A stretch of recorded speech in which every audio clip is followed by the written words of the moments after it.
v is equal to U, v is equal to 2u, तो ये 1/2u, 1/2u plus 1/u, ठीक है, 1/u is equal to 1/f। f की value यहाँ पे अभी u हमें अननोन है, f की वैल्यू क्या पुट करेंगे कॉन्केव के लिए -2, तो ये हो जाएगा 1/u और ये 1 + 1/2 is equal to 1 + 1/2, 1 + 1/2 is equal to -1/20, 3/2 आ जाएगा कुछ 30 सेंटीमीटर।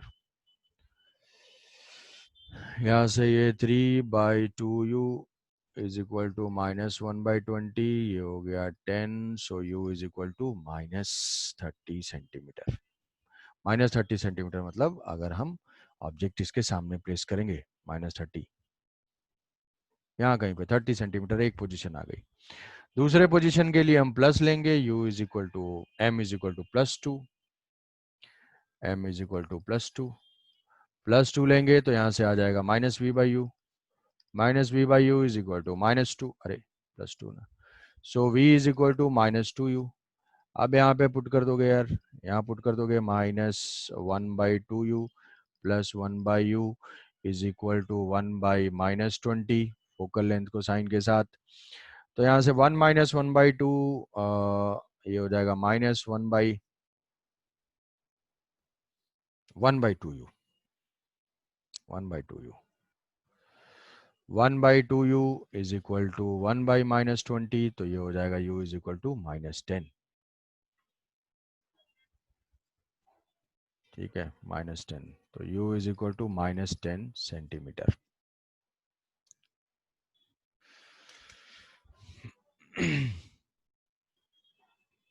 सर वही सर u इक्वल टू -10 कैसे आ रहा था पता नहीं चला। यस सर, मेरा भी एक ही आया था, मेरा सिर्फ तो -10 वाला आया, -30। मैं 30 तो सोल्यूशन के तो 30 देखे ही हो गया, होगे, खुशी हो गया। सोल्यूशन तो देखे ही होगे पीडीएफ में हाँ से यहाँ से तो u जो है ये सॉल्यूशन नहीं था।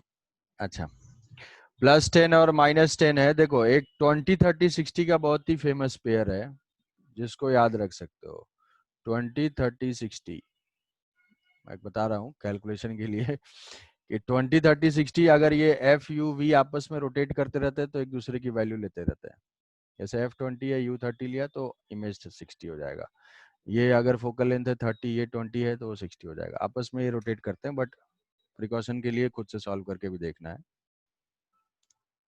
बट एक कैलकुलेशन मोस्ट ऑफ एग्जाम के टाइम पे याद रहना है, अरे नहीं है पता चला बता दिया। और तो ये मैग्निफिकेशन हो गया, कभी कभी ज्यादा ज्ञान भी खतरनाक हो जाता है पता चला ज्यादा जो है तिलिस्म सिखा रहे हो, और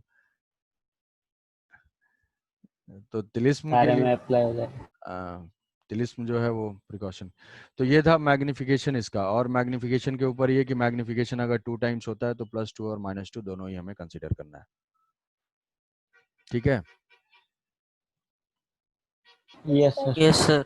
एक इमेज एक कॉन्वेक्स के लिए भी देख लेते हैं, कॉन्वेक्स के लिए देख लेते हैं। कॉन्वेक्स के लिए क्वेश्चन ये है, कॉन्वेक्स के लिए भी कॉन्वेक्स मिरर है, फोकल लेंथ 20 है, फोकल लेंथ 20 सेंटीमीटर है, और ऑब्जेक्ट जो है ऑब्जेक्ट मान लो किसी हाइट का है और हाइट है इसकी 1 mm 2 mm और इसकी डिस्टेंस जो है वो 30 सेंटीमीटर है, 30 सेंटीमीटर।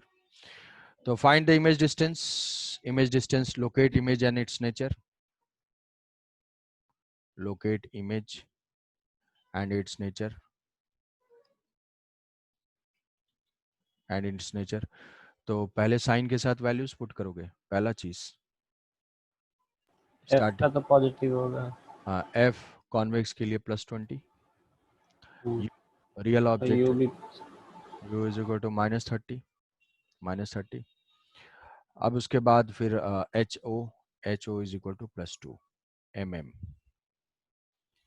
तो यहाँ से जो एच आई होगा मैग्निफिकेशन होगा, magnification is equal to f/f - u, F by F minus U, F is equal to plus 20 2/5 हो जाएगा प्लस 20 माइनस ऑफ माइनस 30,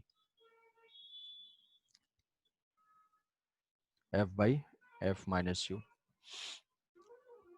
तो यहाँ से u is equal to minus 30, तो ये आ जाएगा कितना 20/50,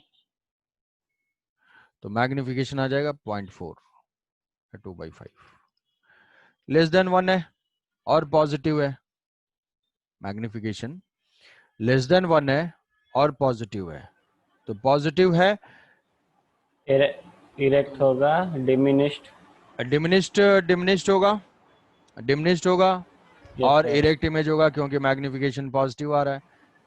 पॉजिटिव है। तो यहाँ से अब v भी फाइंड करना है, तो ये minus V by U is equal to 2/5, तो जो v फाइंड करना है माइनस v हमें फाइंड करना है, u की वैल्यू माइनस 30 पुट कर देंगे, 2 डिवाइडेड -12 5, तो ये हो जाएगा 6, ये हो जाएगा minus 12 minus minus plus, so v is equal to plus 12 centimetre. Plus 12 centimetre मतलब साइन कन्वेंशन तो हमारा ऐसे ही होता है, ऐसे ही होता है, ये प्लस प्लस, तो पॉजिटिव डायरेक्शन में होता है ये। तो यहाँ से 12 सेंटीमीटर पे होगा और इरेक्ट इमेज होगा। साइज कितना हो जाएगा भाई उसका, हाइट ऑफ ऑब्जेक्ट HI/HO, तो ये हो जाएगा, वर्चुअल इमेज होगा। तो ये पॉजिटिव है तो इमेज हो जाएगा वर्चुअल, इरेक्ट एंड डिमिनिश्ड, छोटा। तो उस केस में यहाँ पे हाइट ऑफ ऑब्जेक्ट कितना होगा, हाइट ऑफ इमेज क्या होगा, HI/HO is equal to 2/5, what is HO is equal to 2 mm, HI is equal to 2 plus 2/5, तो 4, तो ये हो जाएगा कितना 0.8 mm। तो कॉन्वेक्स मिरर यहाँ पे जो है ये डिमिनिश्ड इमेज फॉर्म करेगा 12 सेंटीमीटर पे, इरेक्ट इमेज ये जो है 0.8 mm का इमेज होगा यहाँ पे। ऐसे जो है इमेज लोकेट करना है। कॉन्वेक्स मिरर रियल ऑब्जेक्ट का वर्चुअल इमेज फॉर्म करता है, समझ सर गए ये? हमारे बोर्ड्स में सर रे डायग्राम बनाना होता है सर। हाँ रे डायग्राम बनाएंगे अभी। तो इसमें अब इसमें जो रे ट्रेसिंग अगर होती है, रे ट्रेसिंग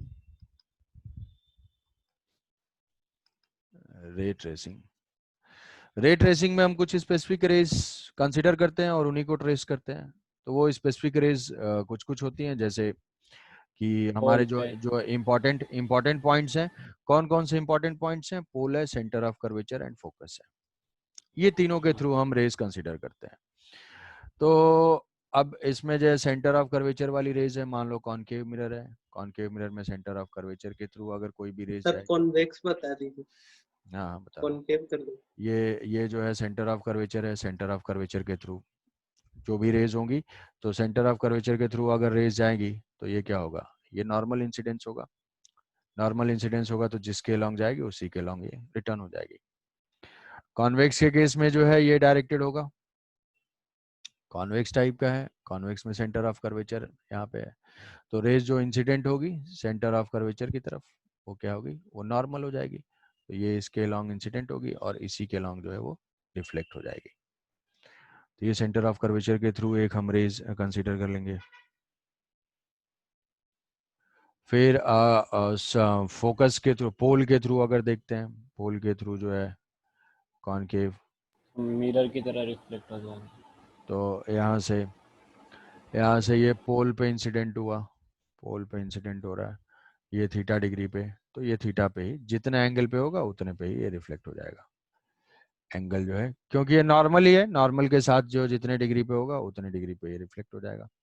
कॉन्वेक्स के केस में देखेंगे तो सेम टाइप का होगा, पोल इसका यहीं पे है, यहाँ पे भी जैसे इंसिडेंट होगा वैसे ही जो है वो रिफ्लेक्ट हो जाएगा, यहाँ पे जितना एंगल ऑफ इंसिडेंस यहाँ होगा उतने पे ही ये रिफ्लेक्ट हो जाएगा। फोकस के थ्रू अगर देखेंगे तो फोकस के थ्रू एक ही रे है, उसी को बार बार रिवर्स कर दिया जाता है, कि पैरेलल रेज हैं तो फोकस से पास करेंगी, और फोकस से पास हो रही है तो पैरेलल हो जाएगी। पैरेलल रेज है क्योंकि ये पैरेक्सियल रेज ही है, तो पैरेलल रेज है तो वो फोकस से पास करेगी। और अगर इसी को रिवर्स कर देंगे तो दो रे बन जाएगी टोटल, जो कि इसी इसी चीज का है बस इन्वर्जन, कि फोकस की तरफ से आएगी तो पैरेलल हो जाएगी, ये जो है पैरेलल हो जाएगी, वही रे है। अब यहाँ पे अगर देखेंगे कॉन्वेक्स के केस में, तो कॉन्वेक्स के केस में भी वही चीज होगा, फोकस से पास तो नहीं कर पाएगी, फोकस तो इधर है, मिरर को ऐसा थोड़ी तोड़ते हुए चला जाएगा, ये यहाँ से ऐसे आ रहा है, ये रिफ्लेक्ट होगा, तो रिफ्लेक्शन के बाद जो इसकी डायरेक्शन होगी वो ऐसा अपीयर होगा कि ये फोकस से जा रही है, ये इसका जो है फोकस से जा रही है। सेम इसी को अगर रिवर्स कर देंगे तो रे डायग्राम में हमारे यही रेज हैं जिनको यूज करना है, इनमें से कोई भी दो यूज कर सकते हैं। कि अगर ये फोकस की तरफ डायरेक्टेड है, फोकस की तरफ डायरेक्टेड है तो ये ऐसे पैरेलल चली जाएगी, ये इसका यही 4 रेज हैं। तो इफेक्टिवली देखोगे कि हमारे जो 3 पॉइंट्स हैं उन्हीं 3 पॉइंट्स के थ्रू रेज हैं। एक जो है इसके थ्रू है, पोल पे है, एक इस पे सेंटर ऑफ कर्वेचर, एक फोकस है, फोकस वाली 2 रेज हैं। तो अब इसमें से अगर रे डायग्राम हमें ड्रॉ करना है कभी भी, तो इन्हीं रेज में से किसी को कंसीडर करते हैं। जैसे मान लो इस कॉन्वेक्स के केस में हमें रे डायग्राम ड्रॉ करना है, तो रे डायग्राम ड्रॉ करने के लिए यहाँ से एक पैरेलल रेज ले लो, एक यहाँ से पैरेलल रेज ले लो। फोकस कहाँ पे भाई, फोकस 20 सेंटीमीटर पे है, ये कहाँ पे आया है 12। रे डायग्राम से इमेज लोकेट करने की गलती कभी नहीं करनी है, ठीक है। इमेज लोकेट करने के बाद रे डायग्राम ड्रॉ करना है। तो यहाँ पे 20 कहीं फोकस ऐसे होगा, तो यहाँ से एक रेज ऐसे कंसीडर करोगे जो इंसिडेंट हुई, और इस फोकस से जहाँ पे भी फोकस है उससे ज्वाइन करता हुआ यहाँ पे ऐसे इसको एक लाइन ड्रॉ कर दोगे ऐसे, तो ये ज्वाइन करता हुआ ये आ रहा है। और दूसरा जो है हम यहाँ पोल का ले लेते हैं, ये जो है पोल से हुआ, रिफ्लेक्ट होने के बाद इमेज ये यही बना रहा है, इमेज ये बना रहा है, तो ऐसे जो है ऐसे हो जाएगा।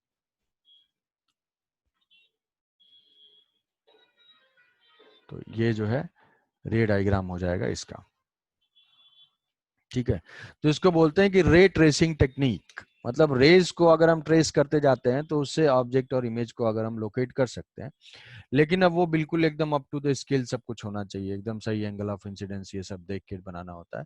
तो कई लोग क्या है कि उसी से गेस करते हैं कि इधर होता है उधर होता है, ऐसा कभी उसके ऊपर रे डायग्राम के ऊपर रिलाई नहीं करना है, उसके बेसिस पे आंसर नहीं देना है।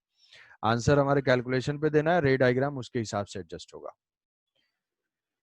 तो बाद में ये रे डायग्राम ड्रॉ कर दोगे, इमेज का नेचर बता दोगे, उसकी डिस्टेंस बता दोगे, सारा कुछ आ जाएगा। तो सिंगल मिरर में हमारे ये टाइप के इंफॉर्मेशन हैं, ठीक है। Yes sir. यस यस अब देखो, अब इसमें से एक चीज है, हम इसमें इमेज लोकेट करेंगे, इमेज लोकेट करेंगे। इमेज लोकेट करने के लिए डिफरेंट डिफरेंट पोजीशन पे जो है वो रे डायग्राम देखना है, ठीक है, रे डायग्राम ड्रॉ करना है। तो उसके लिए थोड़ा सा पहले कुछ पढ़ा हुआ होगा, उसको एक बार रिव्यू करना है, आज जो है रिव्यू करना है, और उसको कल हम लोग डिस्कस करेंगे। आज मैं तुमको सिर्फ ओवरव्यू दूंगा, देख के बेचैन नहीं होना है, ठीक है। कि कुछ कुछ केसेस जो हैं, जैसे मान लो यहाँ पे है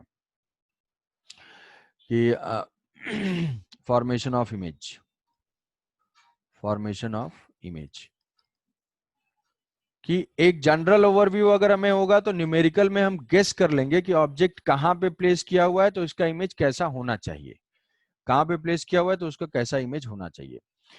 तो जैसे मान लो कि अलग अलग केसेस होते हैं कि यहाँ से मान लो हम कॉनकेव मिरर लेते हैं, फिर कॉन्वेक्स मिरर लेंगे, ये जो है यहाँ से पैरेलल हमारे डिस्टेंसेस हैं, यहाँ पे ये फोकस है, ये सेंटर ऑफ कर्वेचर है, ये इनफाइनाइट है, ये माइनस इनफाइनाइट है, ये जो है पोल है, और इसके बाद जो है ये प्लस इनफाइनाइट है। तो इसमें कई सारे लोकेशंस हैं, एक जो है कि एक तो ये इनफाइनाइट पे लोकेशन है, फिर एक रीजन 1 है, ये रीजन 2 है, ये रीजन 3 है, और ये रीजन 4 है, ठीक है। ऐसा ऑब्जेक्ट का है। तो ये रीजन जो है 1 2 3 4, ये 4 है। तो हमें देखना है कि अगर ऑब्जेक्ट 1 में होगा तो इमेज कहाँ पे होगा, ये जो है PFC है। ऑब्जेक्ट 1 में रखेंगे तो उसका इमेज किधर होगा, मैग्निफिकेशन कैसा मिलेगा, बड़ा छोटा होगा, रियल इन्वर्टेड होगा, ये सारा कुछ रियल वर्चुअल होगा, इरेक्ट और इन्वर्टेड होगा। यही 3 प्रॉपर्टीज देखने हैं, साइज देखते हैं, इन्वर्जन देखते हैं, और उसका जो है डिस्टेंस देखते हैं, रियल वर्चुअल देखते हैं। तो मान लो पहला तो है कि फोकस पे है, ठीक है, फोकस पे है। तो मान लिया कि एट एफ है, एट एफ फोकस पे है। तो फोकस पे जो है दो टाइप के ऑब्जेक्ट्स हो सकते हैं भाई। ऑब्जेक्ट्स जैसे एक है कि फोकस से हमारी पैरेलल रेज आ रही हैं, फोकस से जो है पैरेलल रेज आ रही हैं। तो बिल्कुल अगर पैरेलल रेज आ रही हैं, ऐसे जो है पैरेलल रेज आ रही हैं, तो ये पैरेलल रेज क्या होंगी, ये फोकस से पास करेंगी यहाँ पे। तो इमेज रेज अगर ऐसी पैरेलल आ रही है, ऑब्जेक्ट कहीं पे इंफिनिटी पे प्लेस्ड है, तो वहां से जो पैरेलल रेज आ रही है तो उसका इमेज कैसा होगा, बिल्कुल पॉइंट साइज होगा, एकदम डिमिनिश्ड होगा, ठीक है। कॉनकेव मिरर है, बहुत दूर है, मान लो तुम्हारे ऐसे रेज वहां पे जा रही हैं, तो तुम्हारी जो इमेज फॉर्म होगी बिल्कुल पॉइंट साइज होगा। और इमेज कहाँ पे फॉर्म होगी, फोकस पे होगा। कि ऑब्जेक्ट अगर इंफिनिटी पे है, यू अगर इंफिनिटी पे है, तो इमेज कहाँ पे है, माइनस इंफिनिटी बोल सकते हैं, माइनस इंफिनिटी पे है। तो यू जो है वी कहाँ पे है, वो फोकस पे बना। अब ऐसा हो सकता है कि इंफिनिटी से रेस पैरेलल नहीं आ रही है, ऑब्जेक्ट का साइज बड़ा है, ठीक है। जैसे मान लो छोटे से मिरर के सामने तुम ही खड़े हो, तो वैसे केस में क्या है कि फोकस ये रेस पैरेलल नहीं आ रही है। तो पैरेलल नहीं आ रही है तो उस केस में क्या होगा, उस केस में इमेज फोकस पे ही होगा, लेकिन वो एग्जैक्टली फोकस पॉइंट पे नहीं होगा, ये रेस पैरेलल नहीं आ रही है, पैरेलल टू प्रिंसिपल एक्सिस नहीं है। पैरेलल टू प्रिंसिपल एक्सिस नहीं है तो ये रिफ्लेक्ट होके प्रिंसिपल पे इंसिडेंट हुआ है, तो ये इधर कहीं जाएगा, और ये ऐसे कहीं सेंटर से, सेंटर नॉर्मल होगा, नॉर्मल से यहाँ कहीं आके यहाँ पे इमेज बनाएगा। तो भाई अभी भी यू इन्फिनिटी है, यू इन्फिनिटी है, माइनस इन्फिनिटी बोल सकते हैं। तो वी जो है वो एफ ही है, वी जो माइनस एफ है, माइनस एफ आएगा। बट ये क्या है, इंक्लाइंड होने की वजह से, इंक्लाइंड होने की वजह से ये इमेज कहाँ पे लोकेटेड है, इमेज स्मॉल साइज होगा, बट ये लोकेटेड होगा फोकल प्लेन, इसको बोलेंगे focal plane. Image will be in focal plane. ये क्या होता है, it is a plane perpendicular to the principal axis and passing through the focus is called focal plane। कि अगर बिल्कुल पैरेलल आ रही है, मान लो तुम वहां पे एक स्क्रीन रख देते हो, यहाँ पे एक स्क्रीन रखते हो, बिल्कुल पैरेलल रेज आ रही है, तो वो शार्प फोकस करके यहीं पे इमेज बना देंगे। अब तुम ऐसे अगर थोड़ा सा टिल्ट कर दोगे वहां पे, तो वो इमेज उस फोकस पे नहीं होगा, उसी लाइन में होगा, थोड़ा सा नीचे शिफ्ट हो जाएगा। समझ रहे हो कि image, yes sir. Image exactly Yes, focus पे sir. नहीं होगा, वो फोकस से थोड़ा शिफ्ट हो जाएगा। अब वो कहोगे कि कैसे फाइंड कर सकते हैं सर, कैसे फाइंड कर सकते हैं, जैसे मान लो कि यहाँ पे अगर दिया हुआ है कि भाई कुछ कुछ दिया हुआ है, साइज दिया हुआ है, कुछ भी साइज, अगर मान लो ये कैपिटल डी दिया हुआ है यहाँ पे, तो हमसे पूछा कि कुछ एंगल दिया हुआ है कि 1 डिग्री सबटेंड कर रहा है, 2 डिग्री सबटेंड कर रहा है, मान लो ये थीटा दिया हुआ है, तो पूछेगा कि भाई हाइट ऑफ इमेज क्या है, तो ये पॉइंट ऑब्जेक्ट है, पॉइंट ऑब्जेक्ट है, या किसी फाइनाइट ऑब्जेक्ट का एक पॉइंट है, तो इसका इमेज कहाँ पे हो जाएगा, ये डिस्टेंस निकालोगे, भाई छोटा ही है, एंगल बहुत छोटा है, तो हम इसको बता सकते हैं this D is equal to, small D is equal to R theta, R theta, arc में ऐसे क्या ना, तो इसकी हाइट हम क्या मान सकते हैं, छोटा एंगल है तो आर थीटा, आर्क ऐसे ले सकते हैं, ऐसा एंगल है, तो ये डिस्टेंस सर ऑलमोस्ट फोकस के आर थीटा क्यों? आर थी, अरे तुम्हें ये हाइट फाइंड करना ना, हाइट फाइंड करना है तो लिख लो, ठीक है, लिख लेते हैं, tan थीटा लिख लेते हैं, tan theta is equal to H by F, H is equal to F tan theta, for small angle F theta, small angle होता यस है सर, कोई भी दो है तो उसको हम yes sir, yes arc, sir. Arc assume कर सकते हैं ना, अगर एंगल स्मॉल होंगे, रेडियस टाइप से हम उसको ले सकते हैं, तो आर इंटू थीटा कर देंगे तो ये हाइट आ जाएगी, नहीं है तो tan थीटा लिख लो, एग्जैक्ट अगर करना है भाई, तो tan theta is equal to H by F. तो ऐसे वो इमेज फोकस पे नहीं फॉर्म होगा, फोकल प्लेन में लोकेटेड होगा, अगर एग्जैक्टली रेस पैरेलल नहीं आ रही है तो, ठीक है।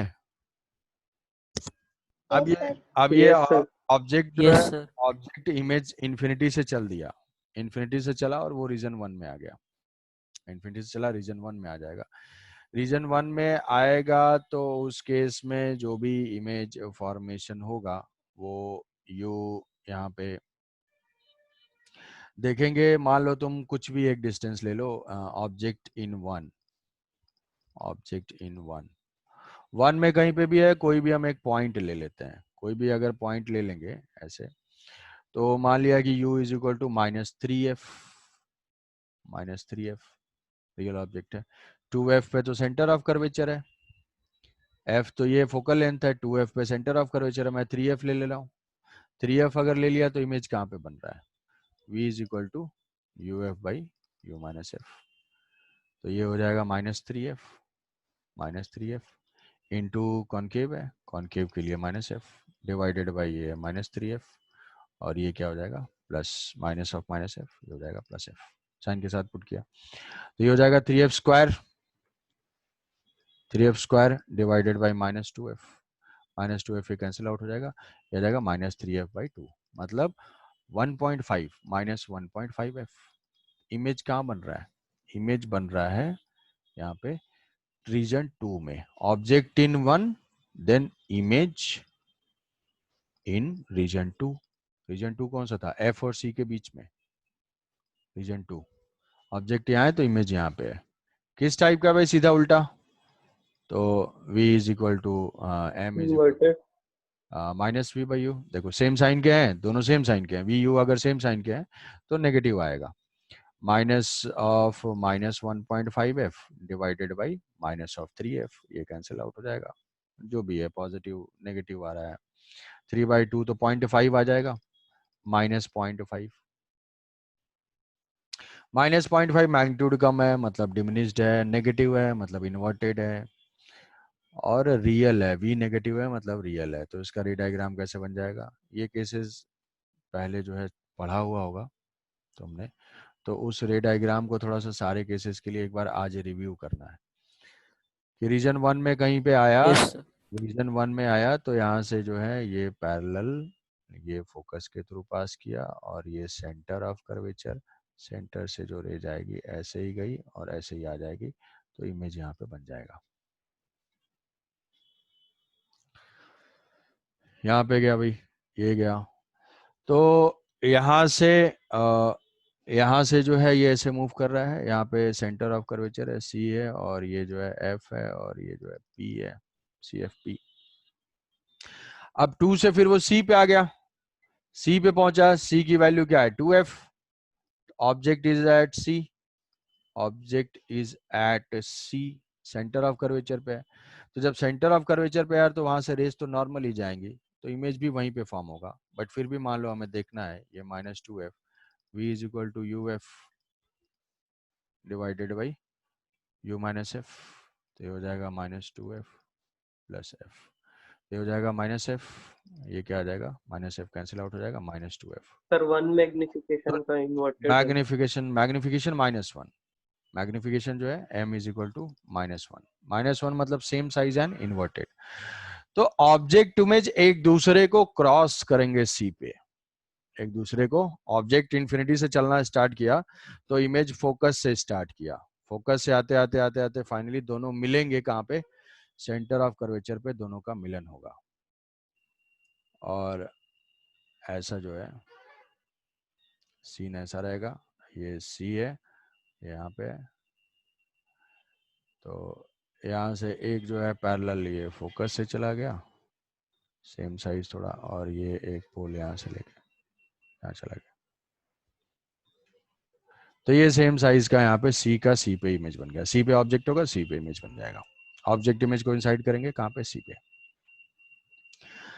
अब इसके बाद अगर देखोगे, इसके बाद अगर हम शिफ्ट करेंगे, करते करते करते करते फोकस पे गया, फोकस पे गया तो इमेज कहाँ चला जाएगा, इन्फिनिटी पे, इन्फिनिटी पे, इमेज जो है इन्फिनिटी पे चला जाएगा, तो फोकस तक की जर्नी तो मैग्नीफाई होते रहेगा वो वो इमेज। मैग्नीफाई होता जाएगा, वो मैग्नीफाई होता जाएगा, तो मैग्नीफाई होते होते हम ऐसे देख सकते हैं, ये सारे पॉइंट्स को अगर हम कंक्लूड करें तो हम क्वेश्चन के न्यूमेरिकल को देख के ये गेस कर सकते हैं कि इमेज कहाँ पे आना चाहिए और किस टाइप का आना चाहिए, तो इससे जो है हमारा ऑप्शन एलिमिनेट हो जाएगा, ये जो है एफ है, ये सी है, ये पोल है, ऑब्जेक्ट अगर यहाँ से चलना स्टार्ट करता है, ऑब्जेक्ट यहाँ से चलते चलते यहाँ आता है, ऐसे सीधा सीधा जैसे चल रहा है, तो इमेज, अच्छा वहां तक का तो अभी देखा ही नहीं है, अभी तो फोकस तक का ही केवल है, यहाँ तक आता है, ऑब्जेक्ट चलते चलते चलते चलते यहाँ आता है, तो इमेज जो है फोकस से स्टार्ट होता है और ये चलते चलते जो है इधर जाता है। ये ऑब्जेक्ट का मोशन है, ये इमेज का मोशन है। ठीक है, दोनों क्रॉस करते हैं, दोनों एक दूसरे को क्रॉस करते हैं सेंटर ऑफ कर्वेचर पे। तो यहाँ से जितने टाइम में ऑब्जेक्ट इंफिनिटी से सी तक आया है उतने टाइम में इमेज जो है वो सी से एफ से सी आया है। ठीक है, तो यहाँ पे मतलब वेलोसिटी किसकी ज्यादा तेज है, वेलोसिटी किसकी ज्यादा है, ऑब्जेक्ट की। इमेज की वेलोसिटी जो है वो कम है, जिस स्पीड से वो आ रहा है उससे कम स्पीड से ये जा रहा है। उतने ही टाइम में तो ये पहुंचा है यहाँ पे, उतने टाइम में एफ से 2f की डिस्टेंस ट्रेवल की। उसके बाद फिर ऑब्जेक्ट जब 2f से f जाता है उतने टाइम में फटाक से 2f से इन्फिनिटी चला जाता है। तो यहाँ पे इमेज की स्पीड बहुत ज्यादा है। इमेज की स्पीड हम कैलकुलेट करेंगे तो बहुत फास्ट आएगा कि ऑब्जेक्ट अगर 10 मीटर पर सेकंड से मूव कर रहा है तो ये कुछ 20 से मूव कर रहा होगा, 40 से मूव कर रहा होगा, 60 से मूव कर रहा होगा हाई स्पीड से। बट यहाँ अगर 10 मीटर पर सेकंड से मूव कर रहा होगा तो ये जो है कुछ 5 मीटर पर सेकंड से, 2 मीटर पर सेकंड से, 8 मीटर पर सेकंड से ऐसे मूव कर रहा होगा। ठीक है, तो यस सर। तो ये इसके पोजीशंस हैं। तो एक बार इमेज फॉर्मेशन को ट्राई करना है, खुद से थोड़ा सा ट्राई करना है, एफ से पोल के लिए और पोल के बाद के लिए, पोल से इन्फिनिटी के लिए, मतलब रीजन 2 3 के लिए। तो एक चीज देखोगे, जब ऑब्जेक्ट 1 में है तो इमेज 2 में है, जब ऑब्जेक्ट 2 में है तो इमेज 1 में है। यही है प्रिंसिपल ऑफ रिवर्सिबिलिटी, ये है प्रिंसिपल ऑफ तो स्पीड अभी कैलकुलेट करेंगे, अभी तो बस तुम्हें कॉन्सेप्चुअल एक फीलिंग के लिए देने के लिए बता रहा हूँ बस। ये ऑब्जेक्ट जो है जब 1 में है तो इमेज 2 में है, ऑब्जेक्ट 2 में है तो इमेज 1 में है। तो ये है क्या, यही था प्रिंसिपल ऑफ रिवर्सिबिलिटी कि position of object and image can be interchanged. जहाँ पे ऑब्जेक्ट रखेंगे तो इधर इमेज बनेगा, अगर इमेज के जैसा ऑब्जेक्ट वहां रखेंगे तो वहां पे इमेज बन जाएगा, पता ही नहीं चलेगा कि ऑब्जेक्ट इमेज कौन सा है। तो 1 यस में सर। 1 में ऑब्जेक्ट तो 2 में इमेज, 2 में ऑब्जेक्ट तो 1 में इमेज, 1 2 जो है वो एक्सचेंज हो रहा है। ठीक है, तो तुम्हें जो है आज के लिए थोड़ा सा रे डायग्राम भी ट्राई करना है। Yes, sir. Hit and trial करोगे थोड़ा सा तो डिस्कशन से फायदा होगा। तो एफ से पी और पी से इन्फिनिटी तक के लिए ट्राई करना है और उसका नेचर देखना है, मैग्नीफाइड, डिमिनिश्ड, सेम साइज, क्या क्या क्या क्या है सब। ठीक है, चलो आज इतना ही रखते हैं, रिवाइज करो। कल के क्लास में हम बाकी सारे फॉर्मेशन देखेंगे और कॉन्वेक्स के लिए भी ट्राई करना, कॉन्वेक्स और ये दोनों केसेस। Yes sir. तो नेक्स्ट क्लास में हम लोग उसको कंप्लीट करेंगे। Yes, sir. चलो भाई, bye bye. Thank you sir. Thank you, sir. Thank you, sir. Thank you sir. हाँ भाई स्वाभिमान बताओ। सर डाउट था सर, भेजा हूँ सर टेलीग्राम में क्वेश्चन।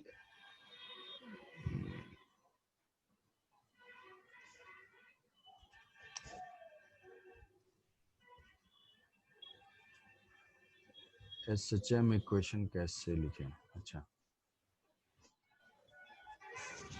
इसमें क्या है ये, अच्छा strip of 10 centimetre long you shape wire, negligible resistance, it is connected with spring constant, the assembly is kept in a uniform manner, the strip is pulled from its equilibrium position and the release, the number of oscillations it performs before its amplitude decreases by factor E is n. If the mass of the strip is 50 gram, if the resistance is equal to resistance 10 ohm, the air drag negligible n is close to, अच्छा decreases by resistance, its resistance is amplitude decreases by the factor of E। तो देखो ये जो है damped oscillation है, ये damped oscillation है, thin strip है, U shape wire of negligible resistance is connected to spring constant, see the figure. Mass तो इसका दिया नहीं है, मास दिया है, the assembly is kept in the uniform one.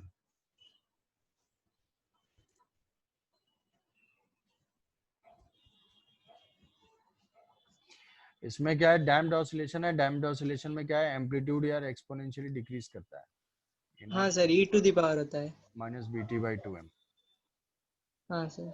e to the power minus B T by 2m। तो यहाँ पे जो इनिशियल एम्पलीट्यूड होगा वो तो जितना डिस्प्लेस किया गया उतना ही है, और बाद में बोल रहा है कि the factor decreases by a factor of e is n। तो यहाँ से जो रेजिस्टेंस होगा इसमें